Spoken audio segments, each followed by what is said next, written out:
All right, so I'd like to call to order today's Brattleboro Housing Partnerships meeting on June 23rd here at Moore Court Community Room. May I have a motion to call to order? Motion to call to order. May I have a second?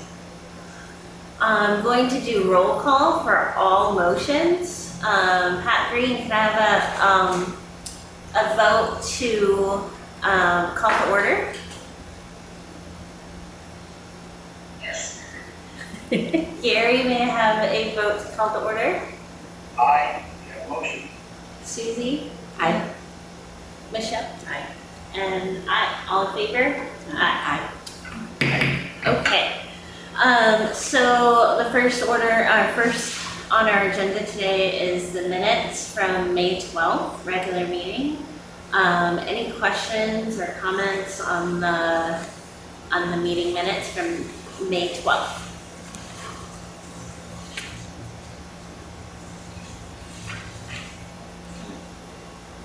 May I have a motion to accept the minutes from May 12th?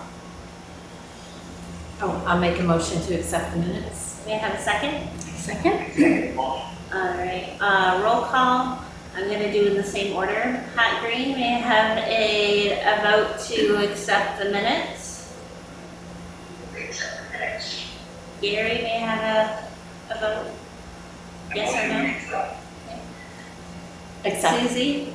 All right. Accept. Michelle, accept for Alicia. All in favor? Aye. Aye. Okay, so now we have the minutes from May 23rd, the special meeting. Any questions or comments?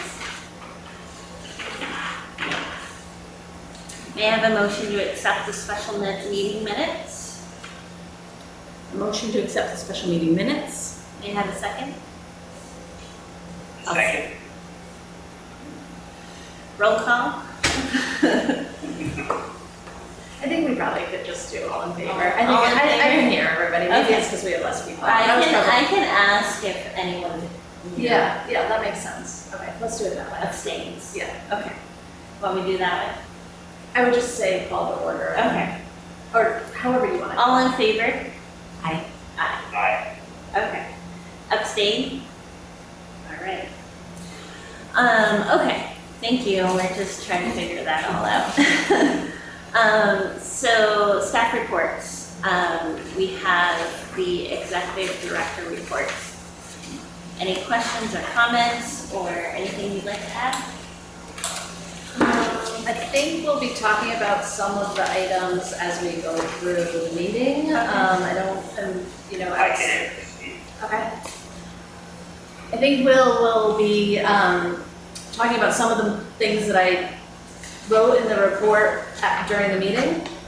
So we can, I think the first area was just letting the board know that we are still in the process of hiring an accounting administrator. We have a part-time accounting assistant, and that's working out well. Mary Houghton, our former financial director, has stepped in to assist and is also assisting in training and also hiring.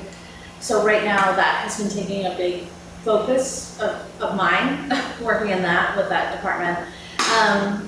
We also are going to talk a little bit about the voucher program. So I included the article that was in the Vermont Digger. I thought that was very helpful in talking about the voucher program.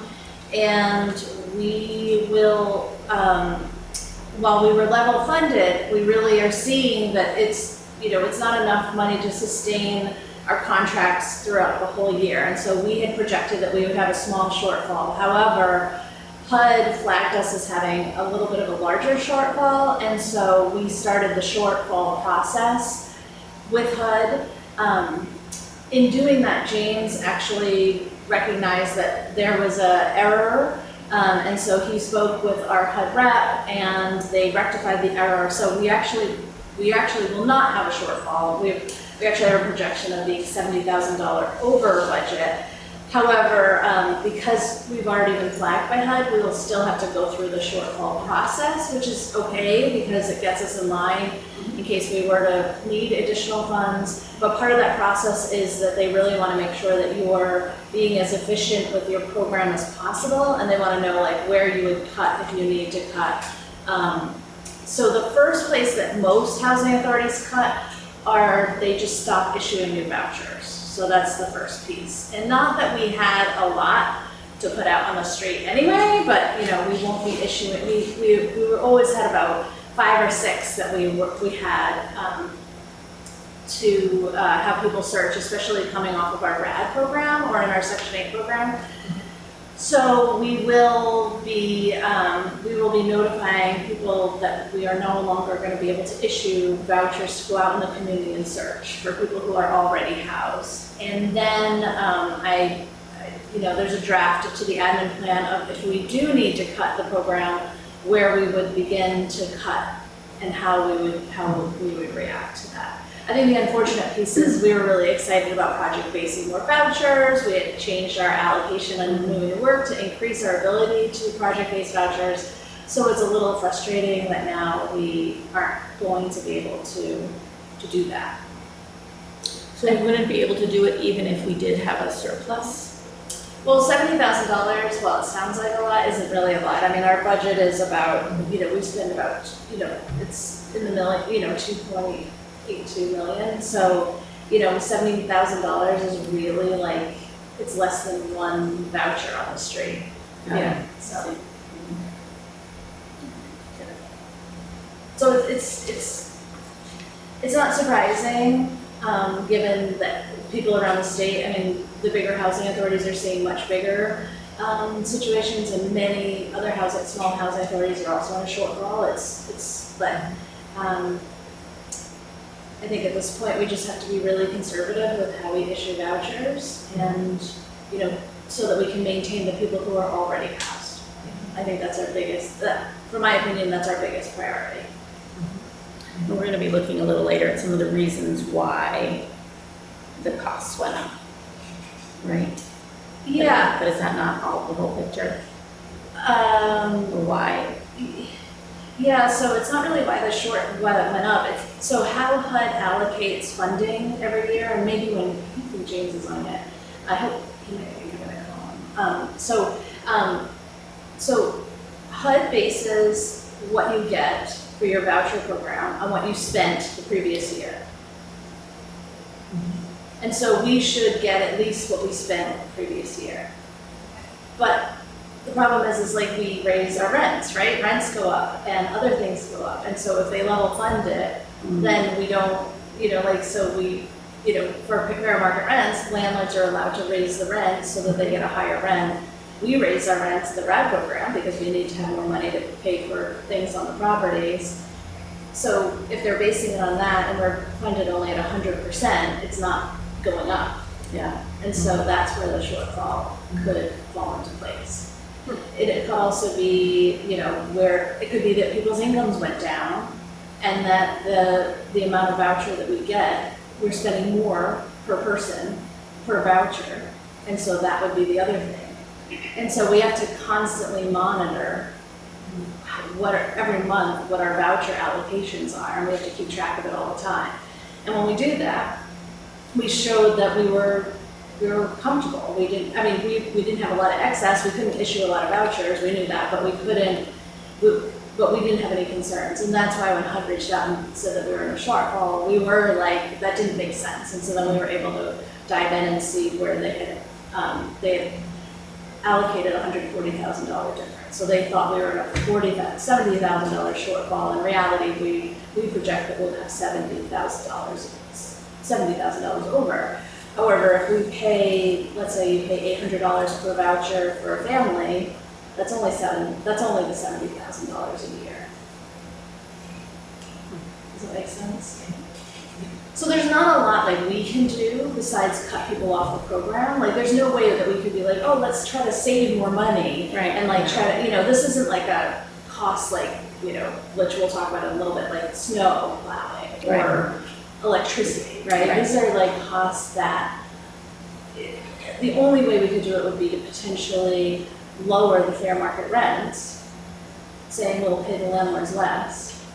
And that would be a cost burden to the tenant, because then they would pay their portion, they would pay more out of their pocket.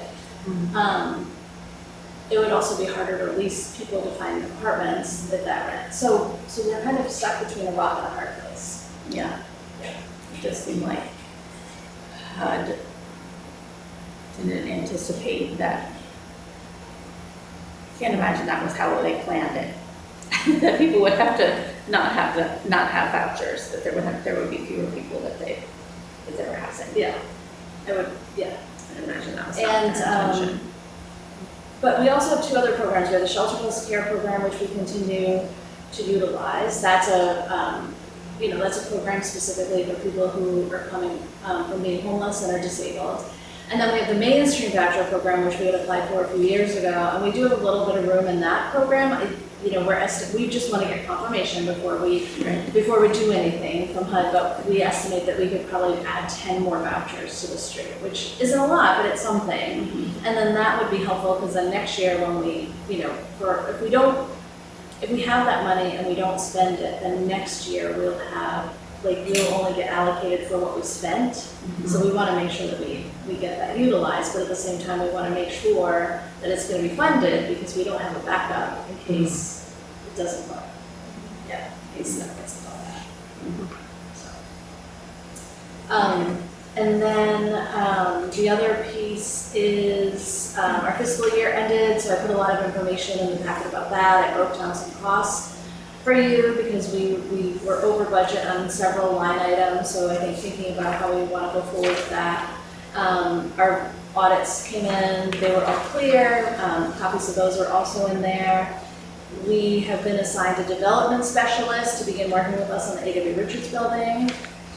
And we are hosting a meeting, one of Brattleboro's advocacy subcommittee, and also a group of local landlords and BHP and Women Windsor are hosting a meeting at the library on July 14th to hear from renters specifically, not landlords, not housers, but renters, and to hear their feedback about how trespass laws could impact them. And then also I just wanted to let you know that Jessie Grover, who worked in our Sash for All program and also was our Bellows Falls Sash coordinator, she resigned from her position. She wanted to work as a full-time nurse again. I think income-wise it was more lucrative, and so she moved out of those programs. So we're in the process of hiring for 2 part-time positions, because we had kind of blended that together for her. That's not a position that we created. Just, it would be hard to hire a nurse because it doesn't pay at the same rate. So anyway, that is my report in a nutshell. Any questions or comments? Next is the occupancy report, which is what? No, okay, sorry about that. The occupancy director report, and that is the yellow.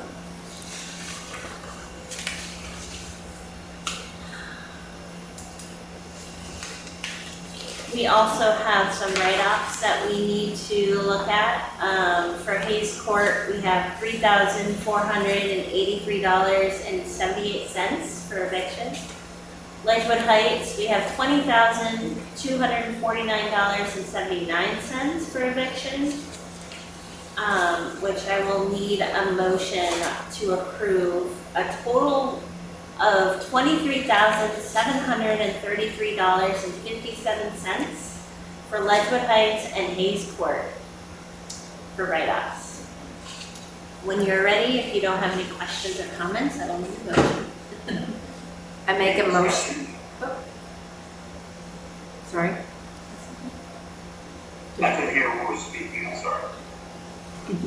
Oh, I make a motion to approve write-offs totaling $23,733.57 for Ledgewood Heights and Hayes Court. May I have a second? Second. All in favor? Aye. Aye. Abstain? Okay.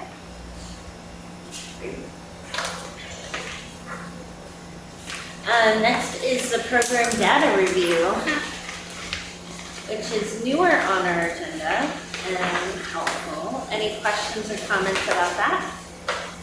Oh, there's just one letter also from Tracy Goodall, I just wanted to. Is she, so does she have another last name that I saw somewhere else in the packet, or that is it? It's Tracy Owens, her name. Tracy Goodall. Okay. Yep. Okay. Any questions or comments about that? Okay. I liked the addition of the average income piece with the line there to show the extra low median income. And, is there? Oh, I wondered if there was anything to say about the on-site activities provided by the services team. This one. There's some sites that have a lot of on-site activities and others that don't.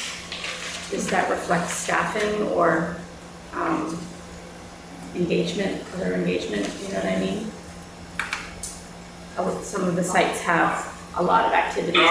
No problem. We actually haven't gotten to you yet. I'm sorry. I just wanted to make sure you were gonna come on. I just explained the Section 8 program, so we'll get back to you in a sec. Thanks, James. Sorry, Michelle. It's really hard. Yeah, you're doing great. So yeah, just thinking about the graph representing on-site activities provided by the services team. Yeah. And like why? Yeah, some of them are really active and others are not. Is that staffing or has something to do with characteristics of those places? Right now, but I can't do it. Must be able to have to speak right into the computer. Well, before I forget. No, it's not you. I bet you it's just the microphone. My question had to do with the page on the on-site activities provided by the services team. Activity type and property held. That one.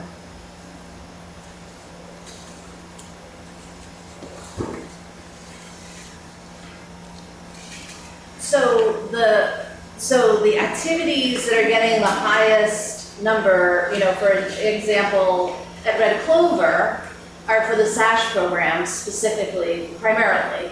And so they tend to be more related to chronic health. So they have a community healthy living plan that they've created that then focuses on certain specific things.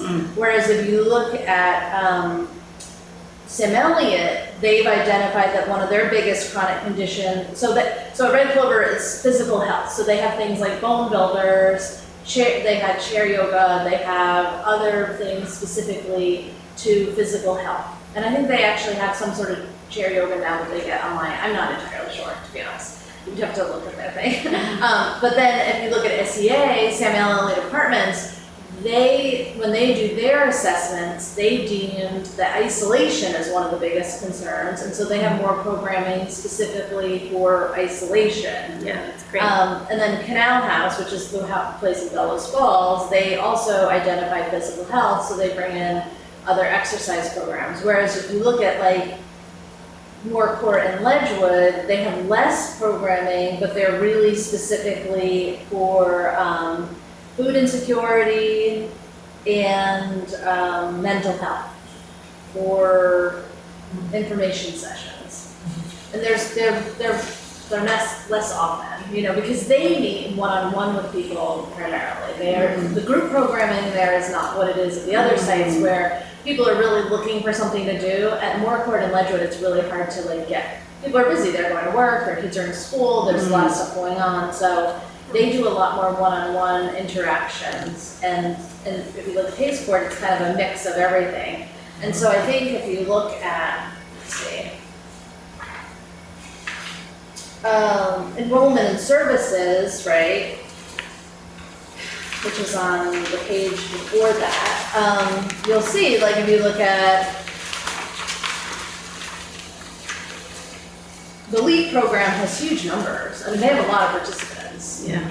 But they're not doing that group programming in the same way. They're doing more one-on-one counseling because a lot of it is financial planning. It's very individualized. You know, Yeah. they'll bring in stuff once in a while, like they did the home buyers class, or they'll do some other sort of like financial fitness. But they'll get like 2 people to sign up or 3 people to sign up.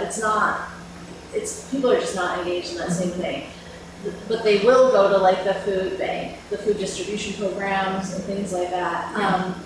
And then the other place where they really succeed is helping residents to run resident programs. So they run their own programs, like they ran Halloween party and a holiday party, and they're having a big graduation party. So so supporting them in that, it's really different than what you're going to see at the Red Clover Commons and the other sites, which are more of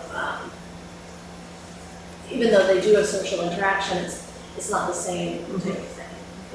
And they're not as resident driven. It's harder to get a resident to run a whole thing for it versus the family sites where there are people who actively want to do that. Yeah, different populations. Yeah, that's great, I understand.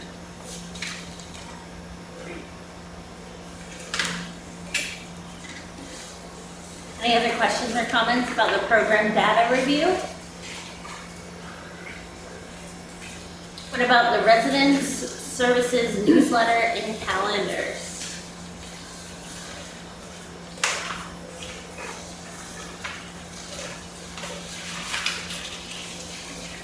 Great.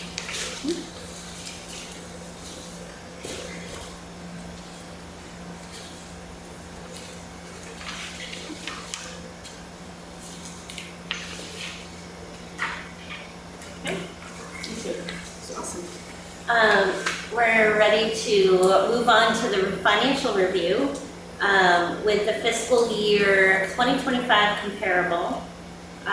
We have James on Zoom to answer any questions. So has anyone have any questions or comments? Do you want to begin with, I just want to make sure, do you want to ask James any questions specifically about the Section 8 program that we talked about a few minutes ago, or do you want to wait and hold that until? I mean, we can. I don't have questions. Okay. More. Yeah, I General. mean, we can add that towards the end. So, Okay, that sounds yeah, good. before I do design. No problem. I just Okay. want to make sure you got your questions answered. Yeah. Yeah, sounds good. Okay. So for the comparable and was there anything notable?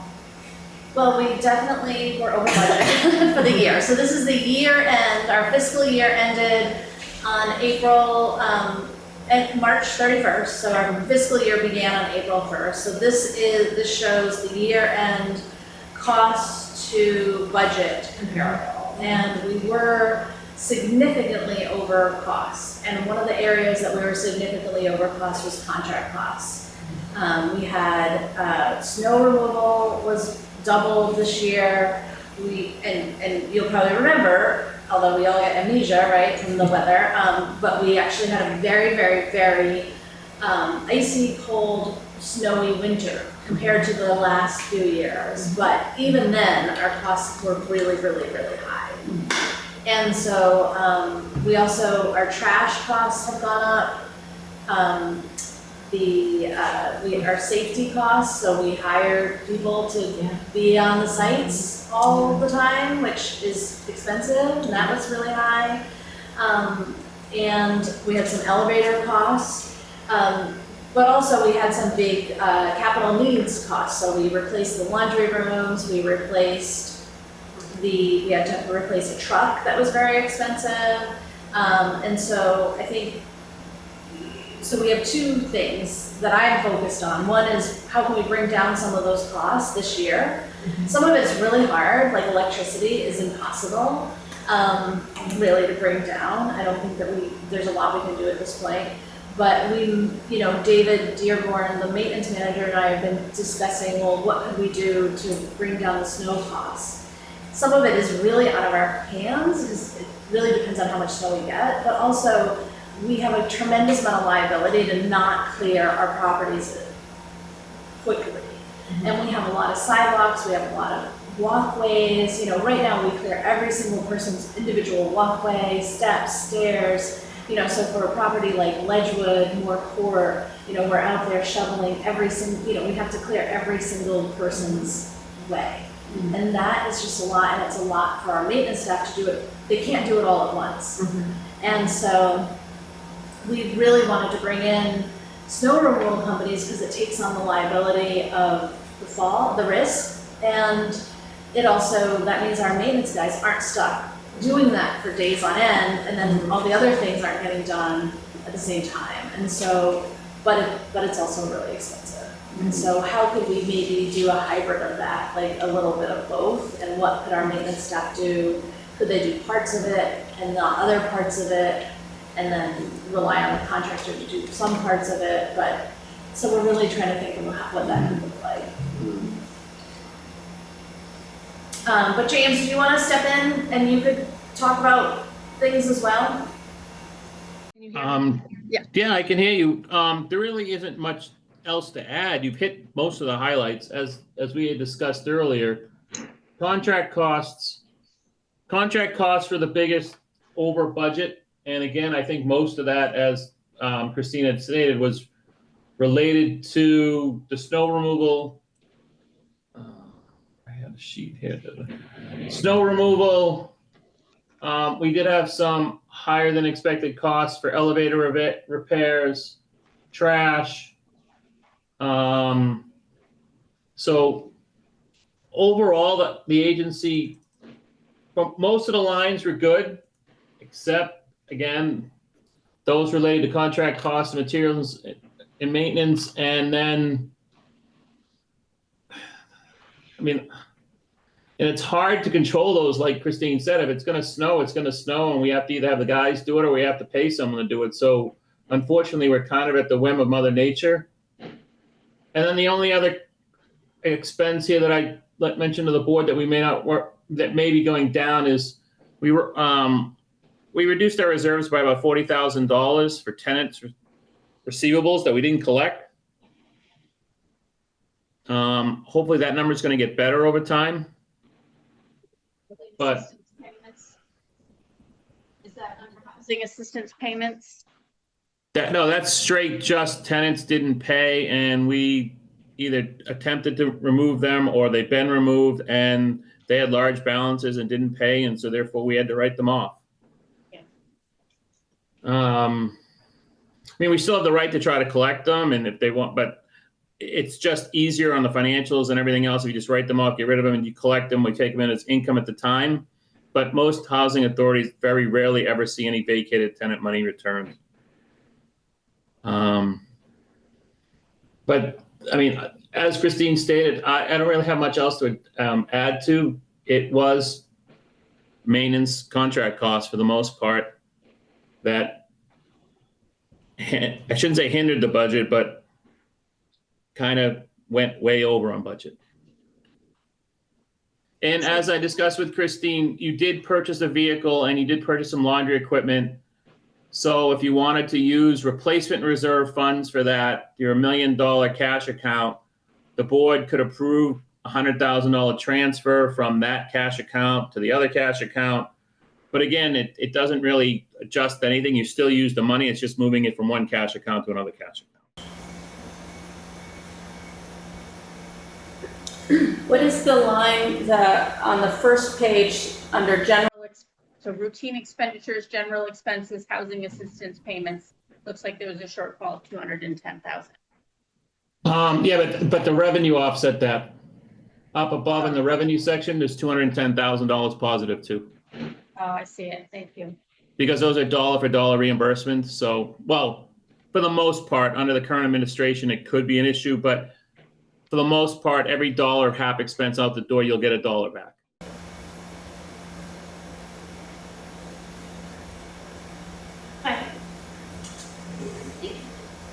So places that we could potentially increase revenue, I mean, they're not gonna be huge, but we could raise the laundry costs. We could per washer and dryer unit right now. I think it's at, Pat, do you know what it is for a washer and a dry? Ours is 150 and 150. really, because I guess Red Clover is $2. So, you know, I mean, I only wash once a week, but I use 2 washers and 2 dryers. And there might be a lot of flat, but to raise it to 50 cents for each one is no, like $2 to wash, $2 to dry. And because if you go to a regular laundromat, you're going to pay a lot more than that. So 50 cents, of course, you might get a lot of flack. But I don't know. I see $2 at Red Clover, and we have brand new machines, and we saw the cost of what those machines cost. You might have to increase their expenses are going up all over, no matter where you go. I don't know what to say, but I was surprised that when we got the new washers and dryers in, that they didn't go up 50 cents. we also don't charge, for washers and dryers. So at Moorcourt, you're allowed to have you have your own washer and dryer, but we used to charge a fee. We don't do that anymore. We haven't been doing, we decided not to do it a while ago. And so we also used to charge people having air conditioners, like, so every air conditioner you had, you have to pay a certain amount of money. I mean, it's not technically rent, so like if people don't pay it, we can't evict someone for it. And also it's an administrative, it kind of, we would charge $20 a month. It's a little bit of an administrative burden. And it also, I feel like some of the people who wouldn't do it are people who really need an air conditioner. And so it's like, it's really hard to know, but we could, if the board is interested, we could do a cost analysis of what that would potentially give us. I think the other area that we could certainly think about cutting back would be the security guards. So like we've hired security guards to be on properties, and it's great to have them there when something happens, but in reality, like 99% of the time they're not doing, there's nothing happening. And so I don't know if that's something we want to continue or if we want to just use them like on an as needed basis. The other thing would be we have a maintenance person who is retiring, and we could decide not to fill that position. So these are just things to think about. Say something about security. I will say one thing. I think with the brats come through with the police, I don't see much problems anymore. And security isn't here every night with them. I think the brat team makes pretty regular run-throughs. Yeah. And that's at no cost to us. Come home for 8:30 from a meeting. Of course, after 9 o'clock, I go to bed, but I think they come through at different times so that you're not going to say, well, they're not going to come through until a certain time. And they're doing their job. Yeah. Yeah, and that's great for this. Did she say anything? She said that the BRAT team is coming through more frequently, and since they've been doing that, that has really, the activity in the building has decreased. I think I have to say, I think BHP is specifically our property management team has really been on top of like watching videos. When we get complaints, we like get those videos, we figure that out, we send to the police department. Like on the back end, which people don't see, our property management team is doing a lot of that work, and that has improved. But the problem is the BRAT team doesn't go to West Brattleboro. It's a downtown It's team. just one property. And so we actually have Hunter North stationed at his court as well. Although that maybe we don't need that there. We had evicted someone who had a lot of problems. We had several problems. We evicted several people. It seems like there's less problems there. So maybe that's an area that we could cut back on. Are they 24/7? No, Or just no, they're- evenings, weekends? And only a few days a week. Yeah. 3 or 4 days a week, depending on the schedule. Yeah. Gary, you have a question? I see your hand up. Another thing is the electricity cost. I treat my electricity like when I was growing up. You leave the room, you turn off the lights. And I don't turn on the heat in my bedroom in the winter. And I try to keep it down. So there are people, they'll leave the lights on day and night. So, yeah. So I feel like those are the costs though, those are like the static costs that we don't have a lot of control over is like electricity. I think the ones that we do have control over are some of those other contract costs. I'll also say we did have a lot of repairs, turnover, we had a lot of turnovers last year and we put in new cabinets, we put in new flooring, you know, so there were more costs related to that we could be a little bit more mindful of this year and maybe not upgrade as often.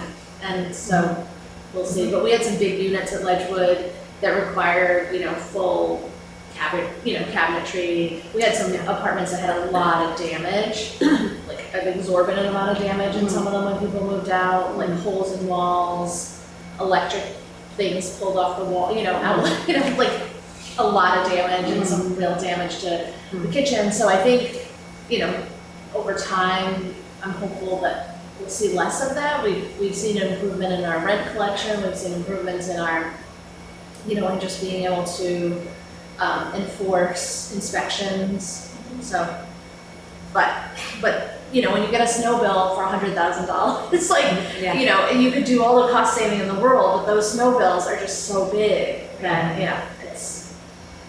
I mean, I would propose that we did a cost analysis. For each one, so we can see, you know, the real effect of it. Or possible effect. So which areas were you be interested in? I mean, it would be great if we could see it for each one proposed, just like a total for each one, and then we can go through that. So like we have a cost number savings? attached. Cost Cost savings for savings. laundry, cost savings for snow removal change or something. Yeah, the air conditioning, the Hunter North costs, and that one maintenance position. Yeah. So also, like, I mean, with laundry costs, I've been hearing like different sites are different amounts, and like at minimum, I would like maybe possibly see if it's all the same, so it's not differing between each site. But yeah, just to see, and then if we did increase it, it would just be the same amount for everyone. Sure, that sounds good. I had a quick question. I just wanted to ask, with that being said, like they do with the Brat team, do you know what areas are being more service for crisis or situations that you can justify that particular areas to, you know, reduce that particular staffing for security?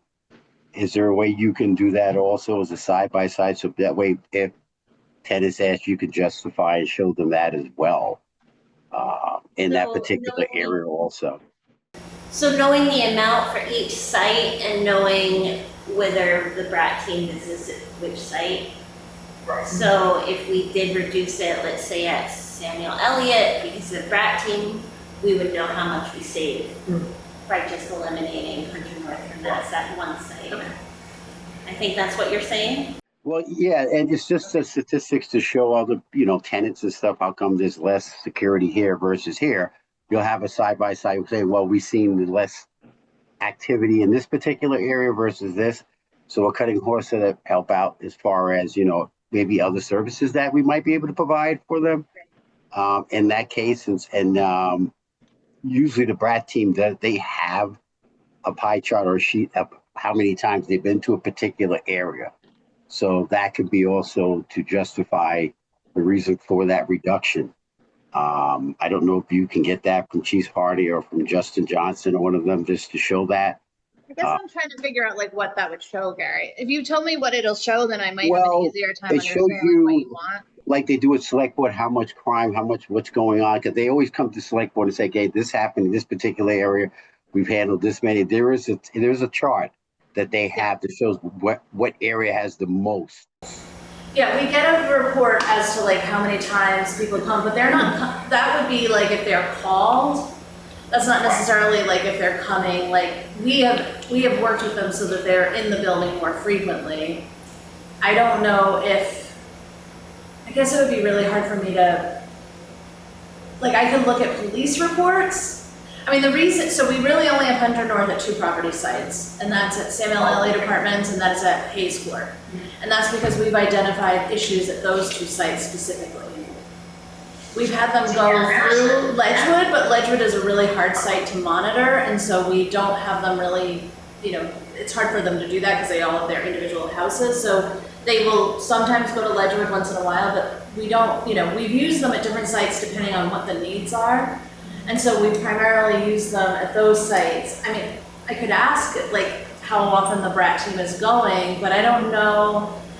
I think the reason we embedded Hunter North specifically at these sites was because we wanted to like have that added presence to prevent ongoing issues, and so that they could also be a witness to things like if we were building an eviction process, or you know, to be a witness of what was going on the properties. But I certainly can ask. I can pull our police reports. I can share with you, but it's not always like we get a lot of police reports that are not crimes.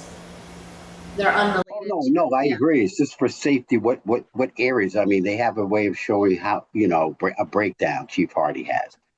And like during Slakewood, they talk about what kind of calls, if the person wanted help, or there is a way of formulation that they have to show and justify. So you're saying reduction in Hunter North in certain areas, say, well, there's not that much happening here versus here. Mm-hmm. So if that's the route you're going, I was just suggesting perhaps maybe that's something to show the tenants the reason why the reduction in having that particular people in that particular area, because it's not that much happening there. I also want to reiterate what you mentioned earlier, is all the things that has been put in place since the beginning of Hunter North's presence at both those 2 sites. But one question I did have was around the lock system, because I know that was one thing. It was like we were going to do Hunter North until like we figure out the whole lock system too. So yeah, where does that stand? Yeah. And yeah. So the locks at Hayes Court, we have a planning group meeting to review how to implement them for the site, because now people are feeling less threatened, so that people don't want the locks, but we are gonna put them out regardless. So that's going to be go out this summer. We also are doing the survey starting in so it's the whole month of July. So we're implementing that, and that has some questions related to safety. So that has specific questions that say like, what would make you feel more safe? Like having cameras, having locks on the exterior buildings. So that will help us. But we are going to put locks on all the exterior buildings. So that might be helpful for sure. And then with Samuel Elliott Apartments, we're installing new doors. Those are new big capital expenses. The new doors that have a different mechanism than what we have now, so that they'll be harder. We have a magnetic system, which is really like someone very, very strong can really yank on them. Or you can, and it also unlocks automatically from the inside. So there's issues, right, with the security of that. So those are changing. So that would be like another area, like once that's more secure, we might find that that's not as needed. But I will say, I'm happy to look, I look at all the police reports every month, but I think it would be hard for me to show, it would be really hard for me to show whether or not like the BRAT team going into the building is preventing all of this, because I think it also has to do with like our staffing, paying more attention, I think following up on complaints, resident complaints. So I think you'd have to look at a broader picture of a lot of things.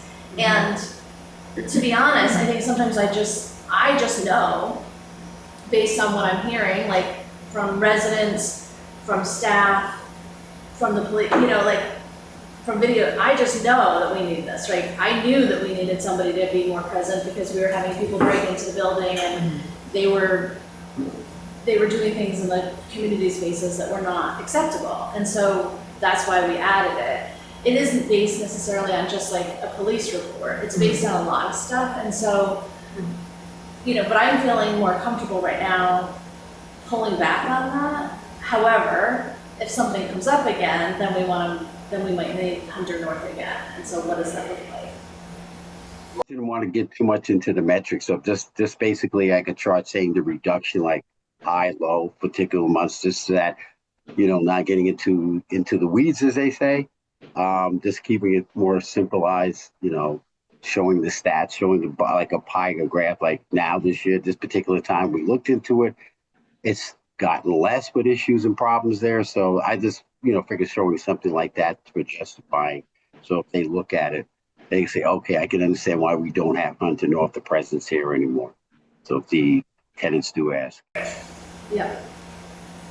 May I say something? Our location is a prime location. We have a lot of homeless, but I must say that one tenant is not here at the moment. And that tenant was letting people in.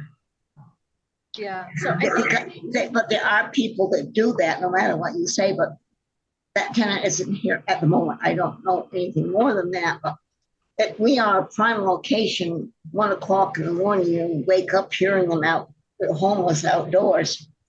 Well, I think our location is such that the location, but I have noticed since some tenants aren't here at the present that it has gone down because they have teas made and everything. Oh yeah, but a person isn't here anymore. And there were some in here that were letting people in. That might be worth a say, okay, we'll see what happens the month of July. If there's many calls, because I haven't seen many problems since we had one big incident downstairs. What we've done is we've got so they can't, I don't think they can go, they used to go through the windows on the first floor and you can't open those windows because of that. So measures have been made and I don't see the ins and outs that we used to see a month ago. So it'd be something to think about. Do you need Brat to come in every night? Do you need Hunter North? You might not. So I think we've talked enough about this. Can I maybe just add one other thing to the list, possibly? I don't know, just thinking For about. the cost analysis? For the cost analysis, Okay. which is the, thinking about staffing, and I don't know if this makes any sense, but it sounds like Jess's position is gonna be divided into two, which theoretically, maybe, I don't know, will they both be eligible for benefits, and I don't know what that means, but is labor costs can be one of the biggest parts of the budget. Yeah, it's a little, yes.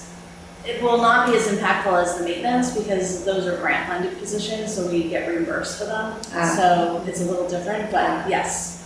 Yeah, great, thanks, yeah. It's a great idea. But you're right, if we go to halftime, we might end up paying a higher hourly rate, but we will probably pay a lower, we won't be paying for benefits. It's actually, if we can hire 2 part-time people, it will be beneficial for sure. Yeah, absolutely. James, did you want to add anything else about the reserves or anything else about? No, I don't really have much else to add. Like I said, I think you hit most of the highlights and most of the lowlights, I guess I should say, when it comes to the contract costs. I just, like I said, just to reiterate, like I said to the board, that moving money from the replacement reserve to the operating reserve is one way of, reflecting what we spent money on for capital needs.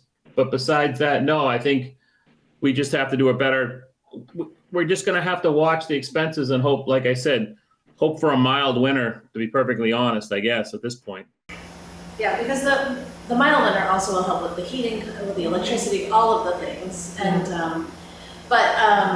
James, is there any is there any reason, so when you're looking, from an auditor's point of view, would it look better for us to take money out of our reserves and have a more balanced budget? It does not matter for the audit. Okay. It's more of just what the board, it's things where every capital needs, we're going to do it no matter what. That's the policy. The only thing the auditors might say is that, you spend $100,000 on what we would consider capital needs, and you don't really have a policy in place, unless you do, which I'm not aware of, that states you know, when we spend for certain items, we're going to automatically take from the capital reserve, or it's going to be a board discretion. I mean, that might be the only thing in this whole process. You might want to just Okay. quickly document up a policy and what our policy is relating to the replacement reserve, or whether or not we have to automatically go there, or it's at the discretion of the board, or just, I mean, that would be the only thing the auditors might say. But whether you take money from there and move it over to the operating and cash account, it doesn't really matter on an audit basis. It's just, you can't take money out of there that doesn't have a capital with it. That would be an audited issue. But for the laundry equipment and the truck, that's not an issue. It's just whether you do it or don't do it. There's no audit issue with that. And James, what is the total of those expenses that you have them on? Let's see, the non-routine, those are all the non-routine expenses? There, 151,000. no, the capital is really 114. There's some non-routine expenses that wouldn't qualify. The laundry equipment and the vehicle come to about 114 and some change. Okay. 114,000 and change. So it's 114,559 exactly, or like I said, you know, take none, take half, take some. It's again, it's at the board's discretion. I would just, like I said, you might just want to document up a policy on how you're going to run that actual reserve. That's all. And how is that what replenishes the capital? Is that interest? We replenish it every month, so the reserve account is replenished. Yes, that's what I meant. Yeah. Every year we fund it. In fact, in the consolidated comparative you looked at for the year, we actually funded it $150,000. So we actually haven't touched it in 5 years. You haven't touched it since we opened it back when we converted, correct?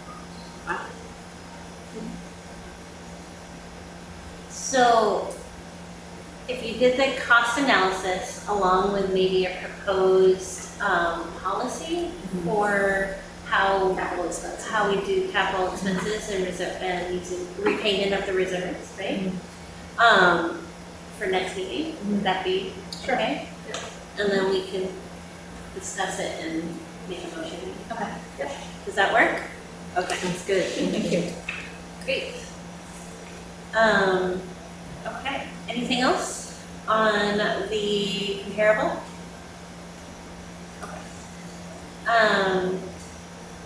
So the next is the 2024 tax credit audits for Clover Commons 1 and 2 and A.W. Richards. Any questions or comments? If I recall, this is just a third party that reviewed the books to make sure that they were conducted according to the laws and standards, and it looks like they came out good. All three audits were clean. There were no findings, no issues. The only thing of note in all three of them, again, and I'm sure Christine has mentioned this to the board, is that AWR is, I hate to say the word bankrupt, but AWR is bankrupt. The other two have healthy reserves, can afford their expenses, are making money, putting more money into their replacement reserves. AWR has no replacement reserves, no operating reserves, no anything. And so their tax credits are expired this year, and so that's what I mentioned earlier in my report was that Evernorth has assigned a developer to work with us. We received our capital needs assessment for the property, so that will help us in planning. But they have assigned a developer so we may end up applying for new tax credits to then fund the property. I mean, we did refinance one of the loans, so that will save us about $20,000 a year. But there's much needed capital need repairs, and the building has never turned a profit in 15 years. So it was sort of an inherited problem from my point of view and James.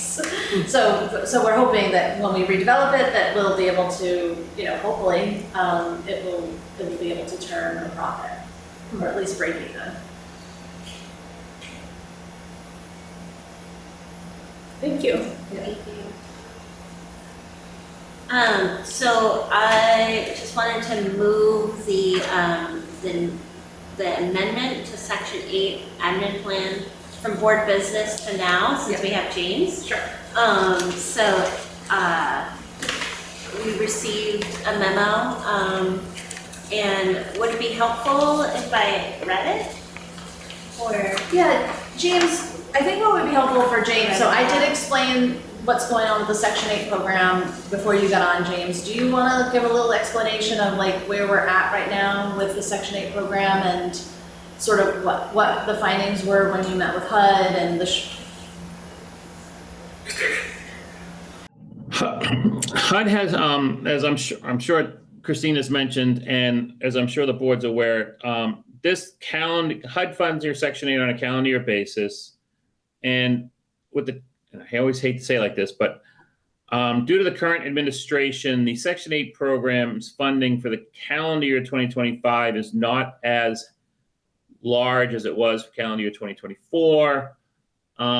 Therefore, a lot of public housing agencies are falling into what HUD calls shortfall. And what that is basically HUD has a tool where they take your current spending for, say, March or April, and then they project it out for the rest of the calendar year, compare it to what they funded, what they planned on funding you, and if it's negative, they contact you and say you have a shortfall. That's what happened to Brattleboro. Unfortunately, when Brattleboro's shortfall was calculated, they miscalculated a number in the calculation, and actually you don't have a shortfall. You don't have a shortfall projected. You have at least $140,000 of unused HAP dollars to cover this year and future years based on the 2-year tool updated with correct numbers. Unfortunately, I think Christine has spoken to HUD, until which time the HUD held reserve number, which they use in their calculation, is corrected. You will stay in shortfall up until that point. And we can't correct that number until August when the form to correct that number comes out. So at this point, we're really just sitting in a red tape hell up until we can correct their mistake. And then once it's corrected, they'll send Christine an email saying, we no longer feel that you're no longer meeting the 2 year, you're no longer in shortfall, therefore you don't have to do any of the following things, and we excuse you. But up until that, they're treating you as though you're in shortfall. But I would not, and I think Christine still needs to fill everything out and still meet with them unless something from her rep has changed that, because I spoke to the rep and he made it sound like they were going to have to go through the whole conversation with the shortfall prevention team until we can change that one number.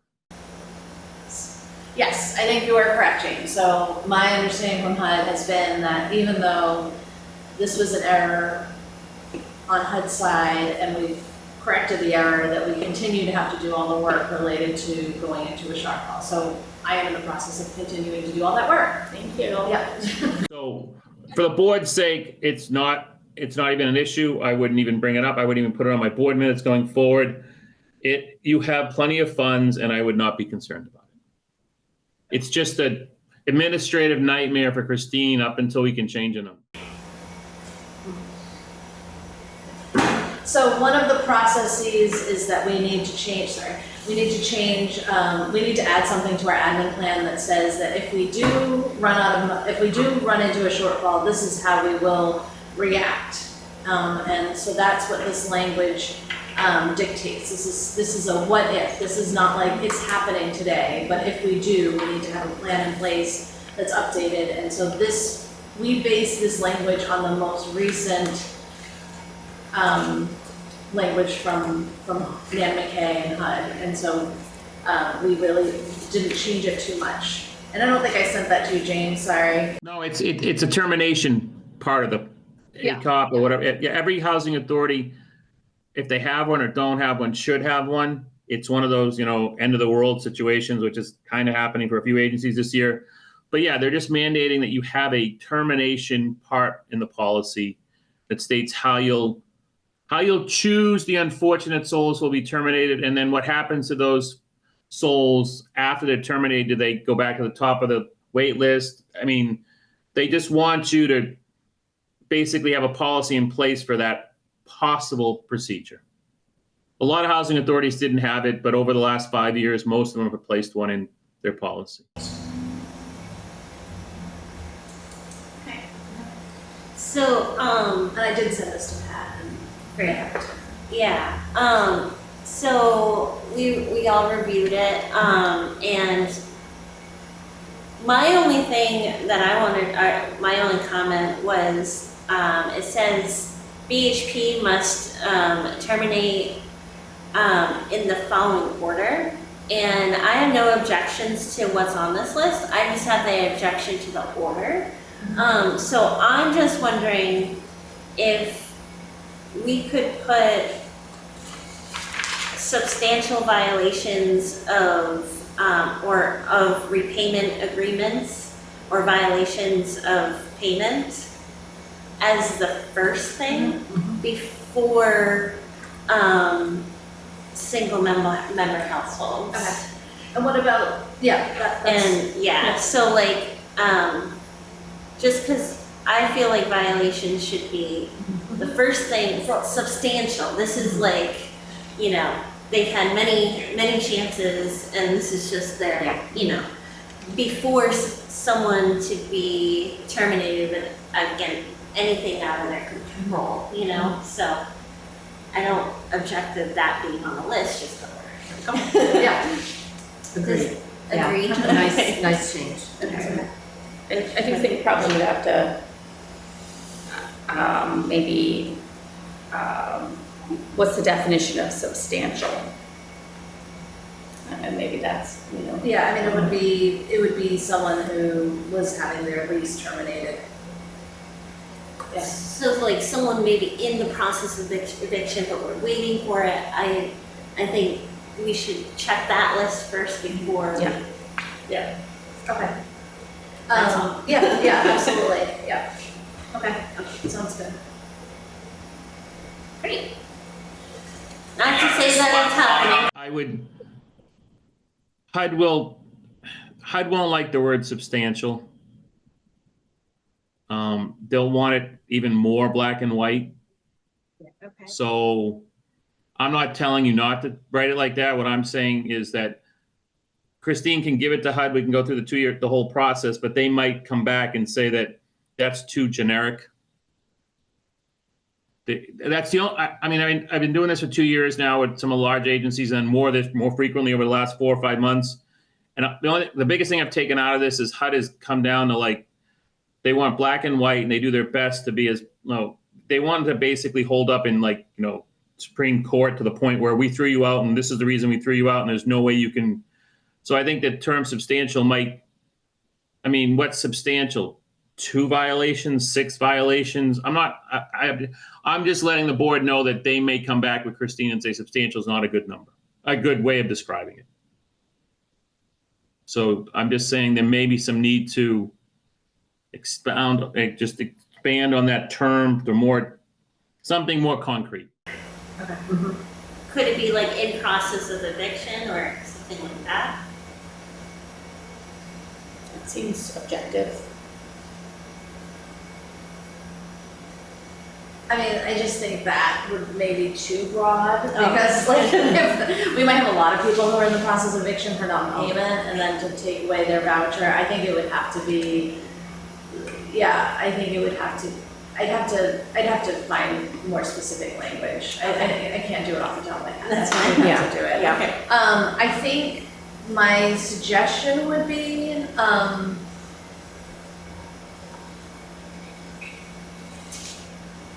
because HUD is going to want to see, so I need to meet with HUD in the beginning of July. I feel like if we were to approve this as is and then revisit it in July, then we could have edited it again. I just would like to have something to give them that the board has actually approved. So we could change the language to say households. Well, Christine, I'm not telling you to change language with HUD. I'm just telling you that might be, just based on what I heard, that might be something that HUD would come back and say needs to be more. Yeah. So I think if I just wanted to let you know that up front. I think if we could, with Alicia's edit, if we could accept, if the board feels comfortable accepting this policy and then submitting it to HUD during our shortfall review and then get their recommendations after that, that would be good. Okay. Yes, that would be my only request. Okay. So may I have a motion with the proposed edit of the order? May I have a motion to approve? Make a motion to approve. May I have a second? A second. All in favor? Aye. Aye. Abstain? Okay. Great, thank you. Perfect. And then I think that's it for James, right? Is there anything else that we have? I'm sorry. Maybe. No,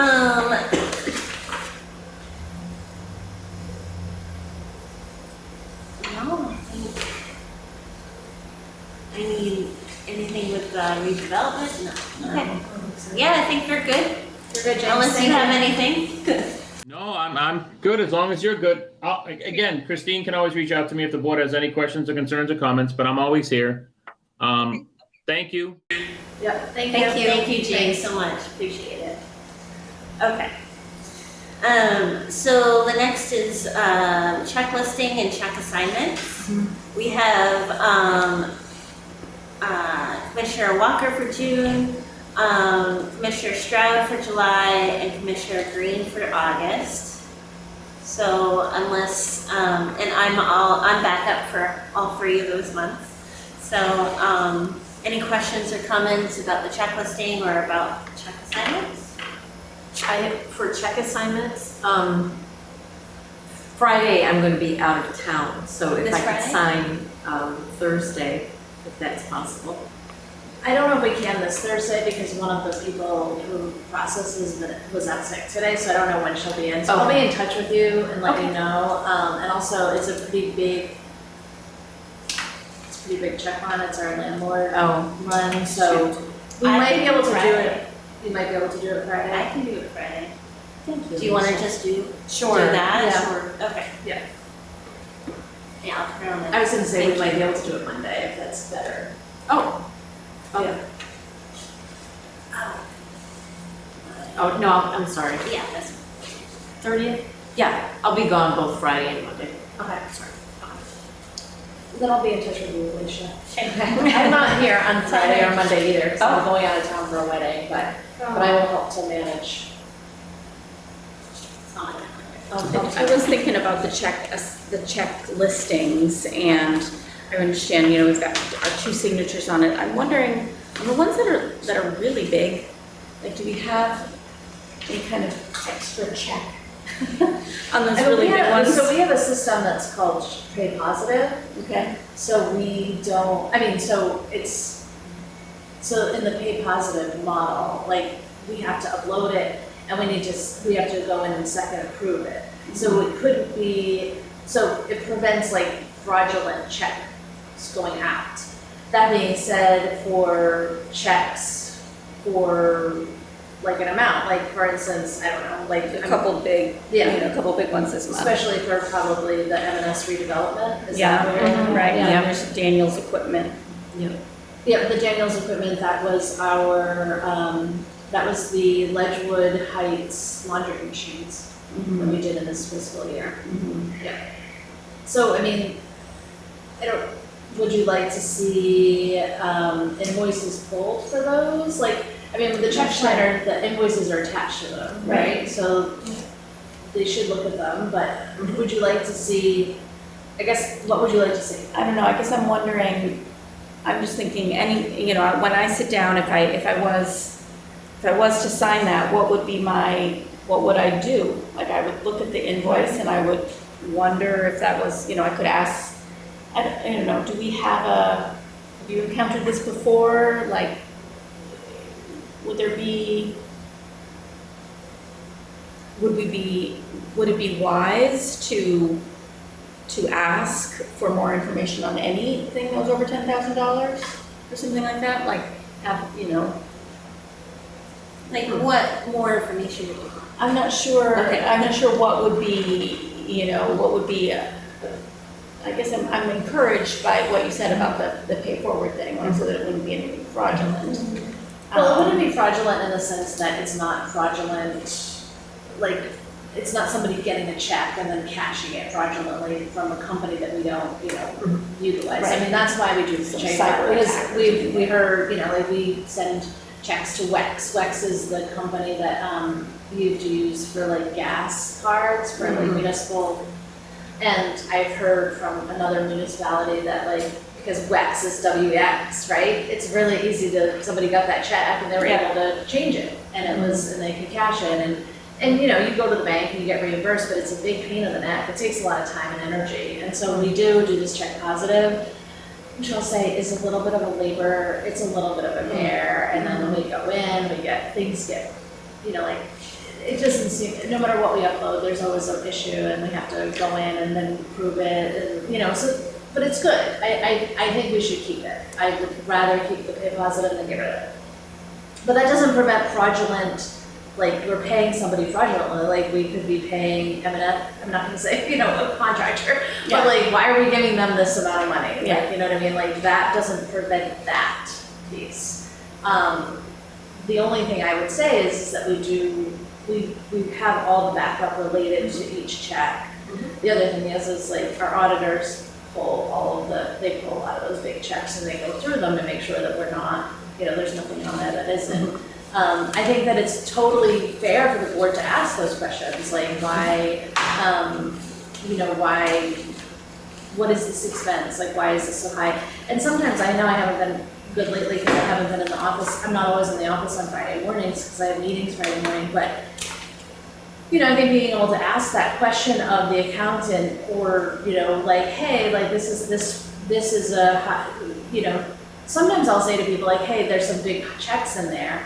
That big check is because, I don't know, like you'll see the snow removal, right? The snow removal has a big checks and I think whoever was signing, I said, you're gonna see some big checks. These were like 3 months worth of snow bills, it's a lot. And, or this is, these are the capital expenses for M&S that we're redeveloping those projects. Our contract is really big. They're billing us monthly. That's why we're getting these high bills related to the redevelopment of Melrose now. I mean, I think those questions are really appropriate. Like you asked me, like Daniel's equipment, I could tell you just off the top of my head. That's what that was. That's what that was. And that's what I would want. Yeah, I would want yeah, to know. Like I see your signature on there, but I know how that goes. Yeah, and I think, I don't know, maybe it's not a particular policy or anything, but maybe just awareness for the board that if there was something over some amount, maybe $10,000 is the right amount, then we should expect and maybe bring up a face-to-face, like, hey, can you tell me more about this? Just to as a triple check. So are you thinking like monthly for the checklist things, having a report for anything over $10,000? Yeah, I was thinking, in my head, I'm thinking, like, just like you said, hey, here are the checks, there are 3 big ones in here this time, and this is what they're for. You or the, So for the check signer? for the check signer. Okay. Something like that, just, That would be and helpful. I think that would, Yeah. to me, that feels like our we really would have done our due diligence there and Okay, making yeah. sure everything was. Yeah, and I strongly recommend you, like, it's, I know it feels like you just wanted, you're signing and, but I do think having questions when you sign is fine as well. I'm just not always gonna be able to be there to do it, depending on what time we can sign, but if we wanted to make sure that I was there, I'm happy to do that as well. Like, we could set up a time. It's just that Or Friday whatever, mornings don't always yeah. work because I have the one Brattleboro meeting, things fall on that day for whatever reason, but yeah. So I think for what I'm hearing is for now, the check signer to get a basic synopsis of like, these are the checks that are over 10,000 and this is why and what they are. Okay. Great. And that's done weekly, not once a month when you get this. I think so, yeah. Okay. I'd also like to add maybe for those those items that are like non-routine, like a vehicle or like the laundry equipment over a certain amount, if that could just be added to like your director's report before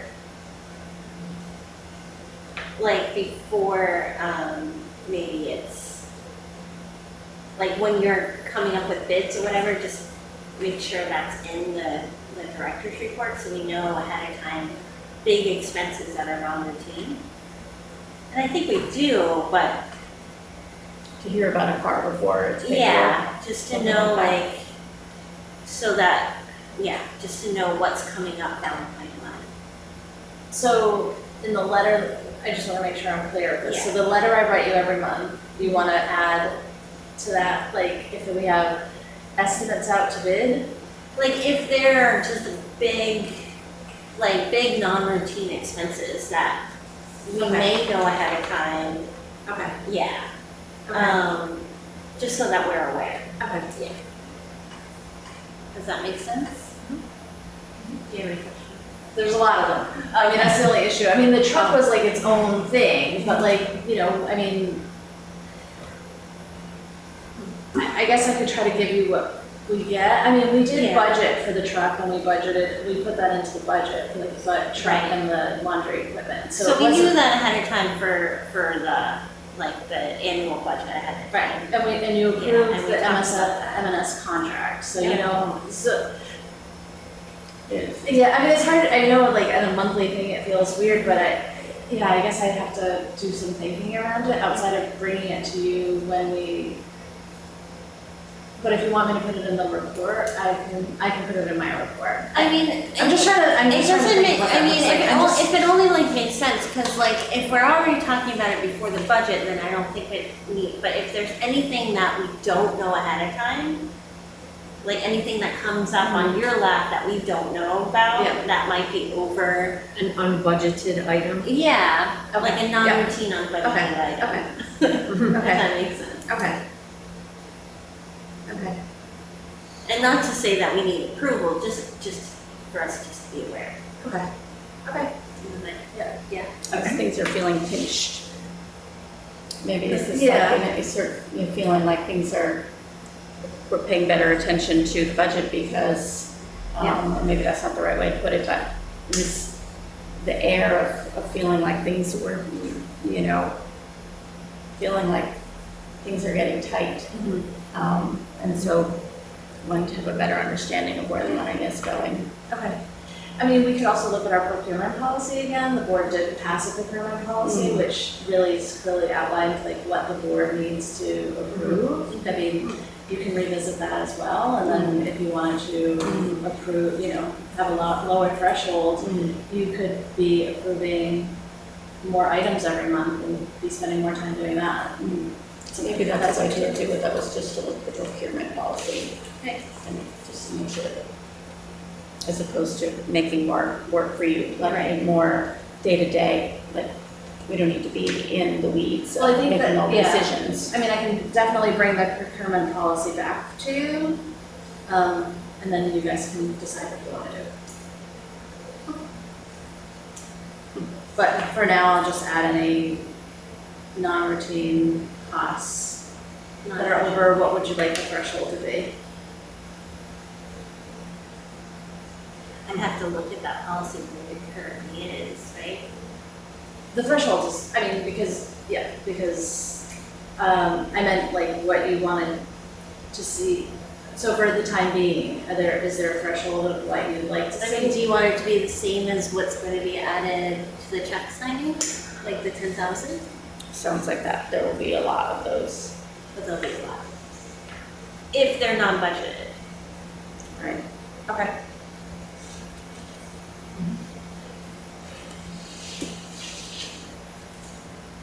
Okay, Let's do it for a month. Yeah. See, we'll okay, put that. okay, sounds good. Okay. I mean, again, it's not gonna help with those big things, which is like the snow removal. Yeah. Right, like, so Yeah. like, I mean, like, we could do all of the like, and that's what we'll continue to do is all the cost cutting, but like, which truck, isn't, that was something that we had budgeted for several years. That's not something that should have come out of capital expenses. We didn't pay it. That isn't something that like we could have. Yeah, I mean, so you were aware that it happened. I guess I'm just trying to figure out what you're looking for. But I think once we go through the process, what I'll do now is I'll add a report for anything over $10,000 to each check signing. And I can just print those out and give them to the board, and you can look at them with the check listing, and then we'll review the procurement policy, and then you can decide how you want to go forward. That sounds like a good Thank you. Okay. So we're ready to move on to the special projects update. And the first on the list is the Melrose redevelopment plan, our update. So any questions or comments? It's the green report. I just think it's going really well, meeting twice a week now, and looking at some design things, and the Act 250 looks like that's going to be able to go through without another like an update to the previous Act 250 that went through. And there will be this meeting on July 1st, which is I think a little later in the discussion, but that's I'm curious about how the residents are going to respond, and I'm glad that you've hired or you bring me in for to do the explanations. It's specifically for neighbors of the property. For the neighbors. Because we won't be, because it's redevelopment, we're not developing a property, we're actually just refurbishing an existing property that we don't need to have the same,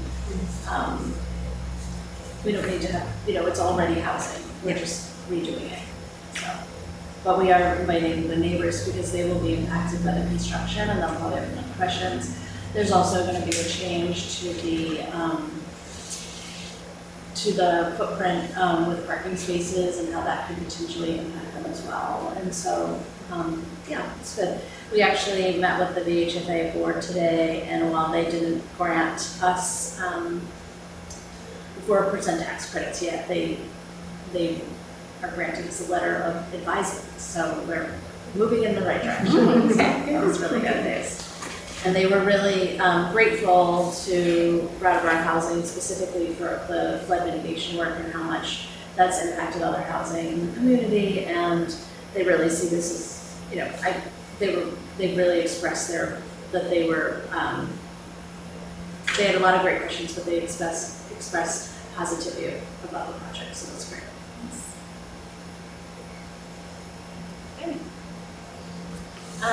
So we have a proposal for engagement agreement from the Downs Rachlin Martin PLLC. Do you have any questions or comments about that before we propose the So motion? again, this is specifically for the Melrose Terrace project. Right. So this is specifically using the capital fund money that's allocated specifically to this project, the same as the money from M&S.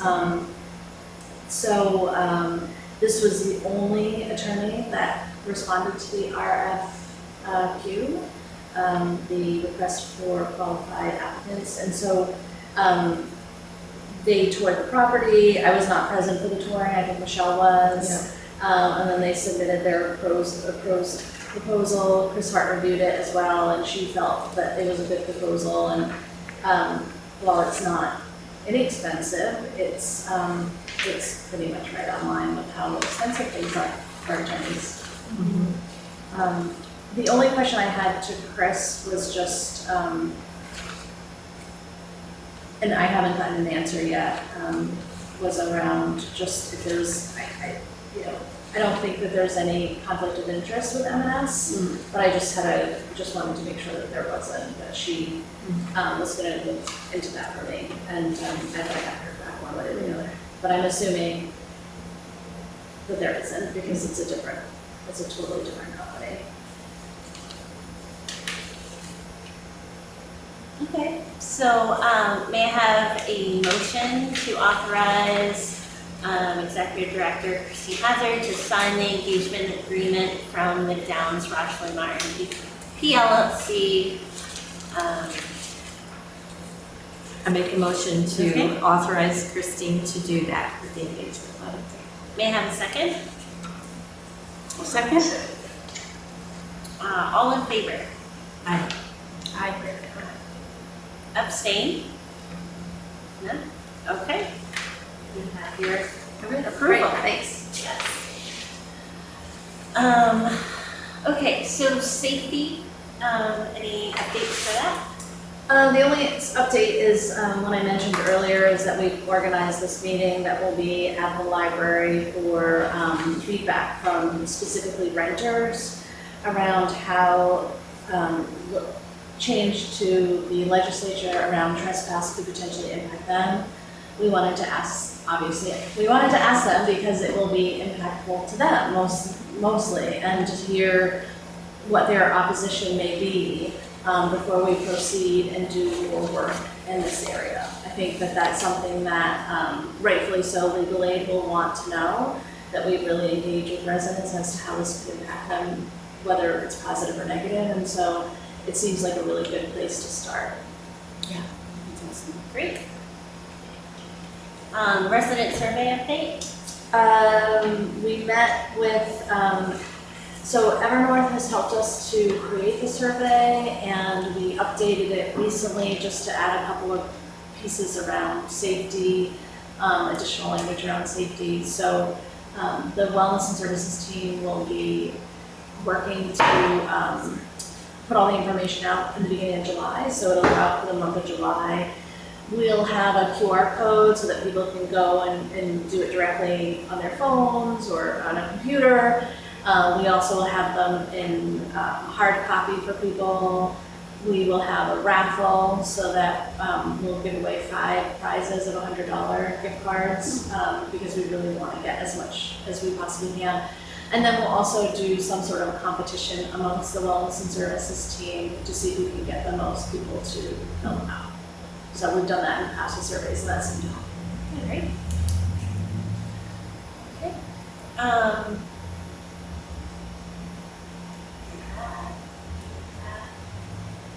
BHOI update?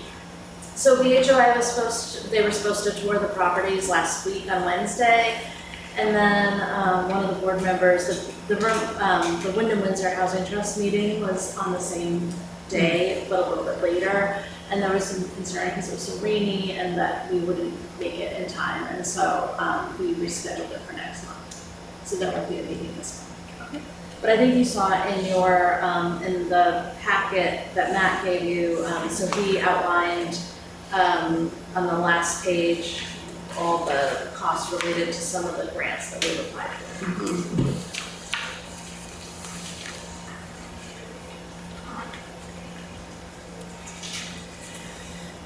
Okay, so,